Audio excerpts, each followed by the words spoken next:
وہ عوام کے پیسے کا جواب دے. دیکھیں جی میں گزارش کرنا چاہوں گا. آگا باقر صاحب تو آپ سے سوال کر رہے ہیں. اب دیکھیں میں گزارش یہ کرنا چاہوں گا, میری آبزرویشن یہ ہے یا تجزیہ اس کو کہہ لیجئے. دیکھیں جب یہاں تو پشاور جاتے بھی رہتے جی بالکل آبویسلی, اور میں اس کے پروجیکٹس کے بارے میں بہت ساری چیزیں قانونی طور پہ بھی جانتا ہوں. اچھا ایک تو یہ ہے کہ جب بھی آپ کے پروجیکٹس ہوتے ہیں, اب یہ دیکھیں نا, یہ ایک چیز ہوتی ہے چاہے وہ اپوزیشن ہو چاہے یہ حکومت ہو, اب وہی چیز جو ہے وہ تمہاری بستی میں سواد ہماری بستی میں گناہ, یہ بھی ایک بات ہو سکتی ہے کہ آپ دیکھیں کہ وہاں پہ کہہ رہے ہیں کہ ایک وقت میں پی ٹی آئی جو ہے اس کا جو کنٹینشنز ہے وہ یہ ہوا کرتی تھی کہ آپ کہتے ہیں کہ جی روڈ جو ہیں اس کے اوپر قومیں نہیں بنتی ہیں, آپ کہتے ہیں کہ آپ کو یہ اس کی جو اورنج لائن ہے اس کی ضرورت نہیں ہے, آپ کو پروجیکٹس ہیں وہ کنسیو کرنے کی ضرورت نہیں ہے, آپ ہاسپٹل بنائیں, آپ ایجوکیشن جو ہے اس کی طرف جائیں. چلیں اب جو ہے وہ خود کہتے ہیں کہ ہم بہت سارے منصوبے جو ہیں وہ اس طرح سے جی چودھری صاحب. بالکل آپ جو بات کر رہے ہیں, جو منصوبے شروع کیے گئے ہیں ان کو تو مکمل ہونا چاہیے, عوام کا پیسہ لگا ہوا ہے, ٹھیک ہے. جو بھی منصوبے ایسے ہیں جن پہ عوام کا پیسہ لگ گیا ہے اور وہ اب بند کر کے کسی اور طرف جانا, لیکن یہ ضروری ہے کہ جب ہاسپٹلس کی ضرورت جن شہروں میں ہے, جو اسکول کی ضرورت ہے, جہاں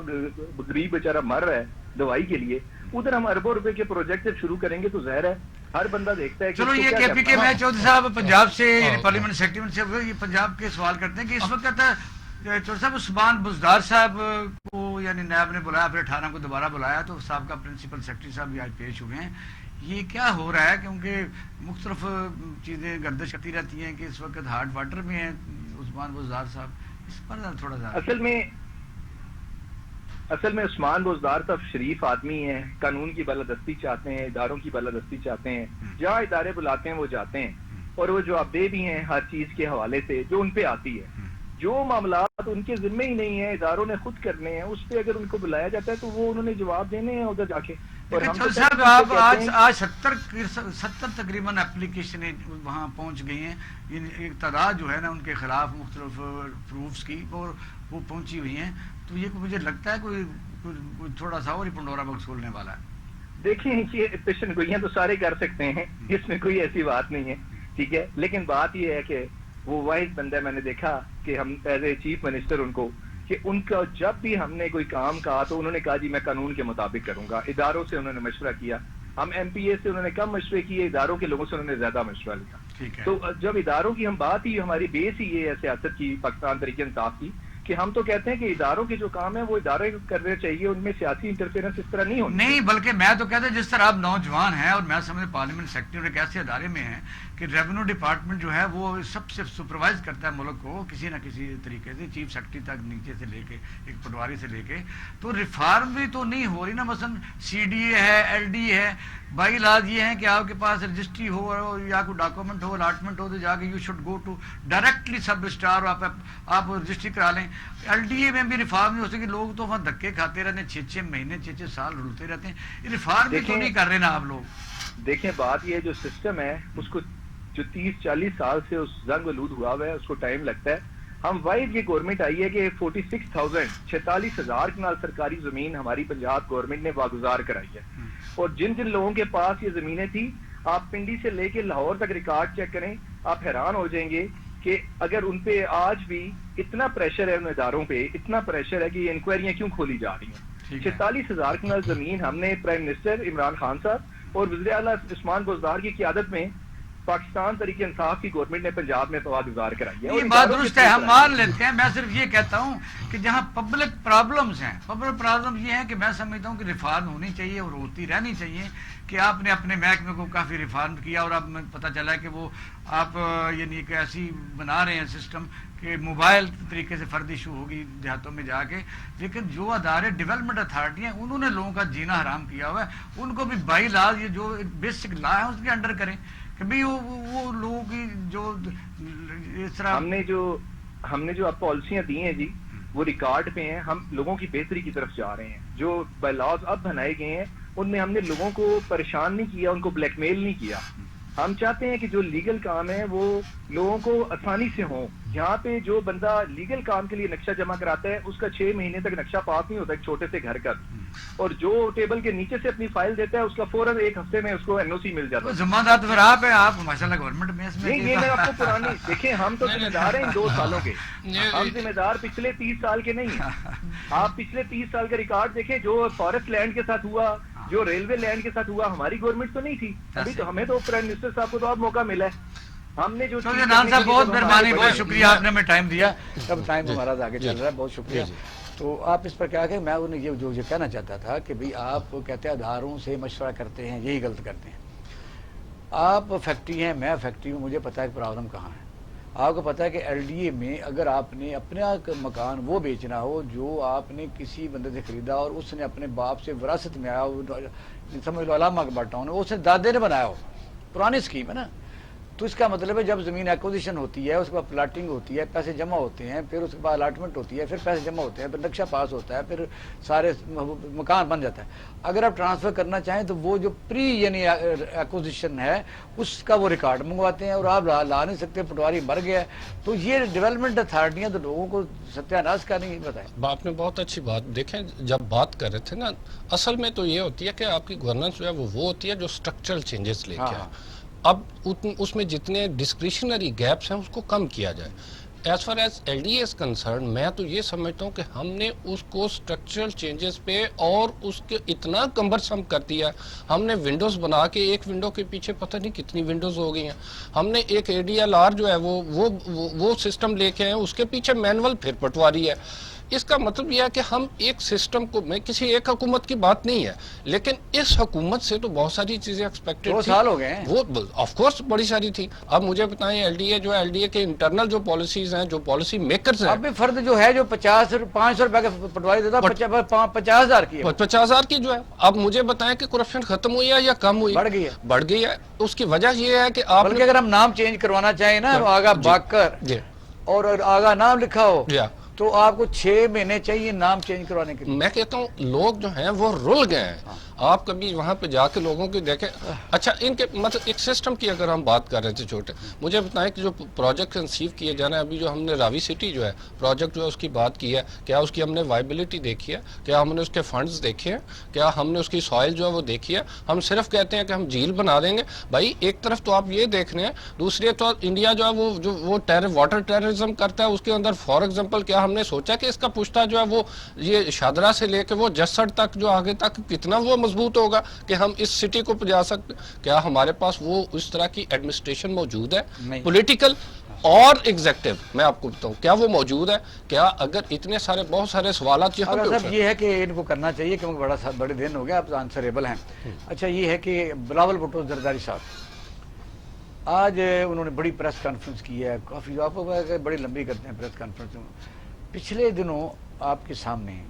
جب chief justice of Pakistan Karachi تشریف لے کے گئے